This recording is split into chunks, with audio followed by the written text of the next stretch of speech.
Hi friends, welcome to my channel. ಇವತ್ತು ಒಂದು ಸಿಂಪಲ್ಲಾಗಿ ಮೆಂತೆ ಬಾತ್ ಹೇಗೆ ಮಾಡೋದು ಅಂತ ನೋಡೋಣ ಬನ್ನಿ.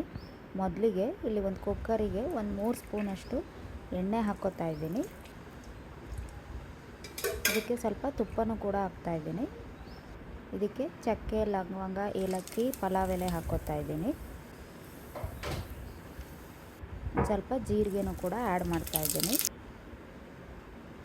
ಈಗ ಇದಕ್ಕೆ ಒಂದು ಈರುಳ್ಳಿ, ಟೊಮ್ಯಾಟೊ, ಕರಿಬೇವು ಎಲ್ಲ ಹಾಕ್ಕೊಂಡು ಸ್ವಲ್ಪ ಚೆನ್ನಾಗಿ ಫ್ರೈ ಮಾಡ್ಕೊಳ್ಳೋಣ.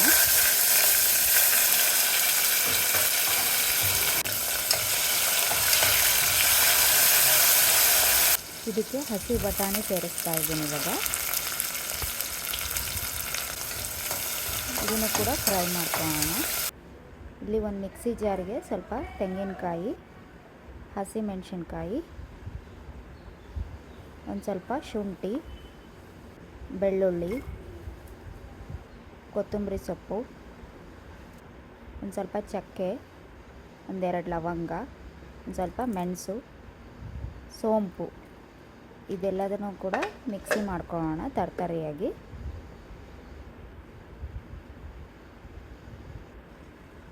ಈಗ ಇದಕ್ಕೆ ಹೆಚ್ಚಿಟ್ಟಿಟ್ಕೊಂಡಿರ್ತಕ್ಕಂಥ ಮೆಂತ್ಯ ಸೊಪ್ಪನ್ನ ಹಾಕ್ಕೋತಾ ಇದ್ದೀನಿ.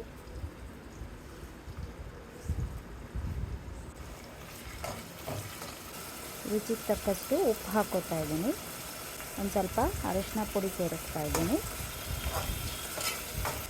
ಈಗ ರುಬ್ಬಿರ್ತಕ್ಕಂಥ ಮಸಾಲೆನ ಇದಕ್ಕೆ ಹಾಕ್ಕೊಂಡು ಸ್ವಲ್ಪ ಚೆನ್ನಾಗಿ ಫ್ರೈ ಮಾಡ್ಕೊಳ್ಳೋಣ.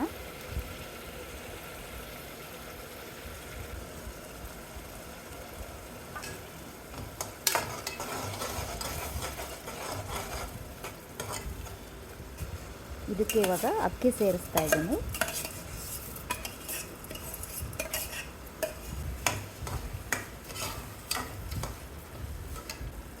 ಇದಕ್ಕೆ ಬೇಕಾಗಿರ್ತಕ್ಕಂಥ ನೀರು ಹಾಕ್ಕೋತಾ ಇದ್ದೀನಿ. ಇವಾಗ ಇದನ್ನೆಲ್ಲ ಚೆನ್ನಾಗಿ ಮಿಕ್ಸ್ ಮಾಡ್ಕೊಳ್ಳೋಣ.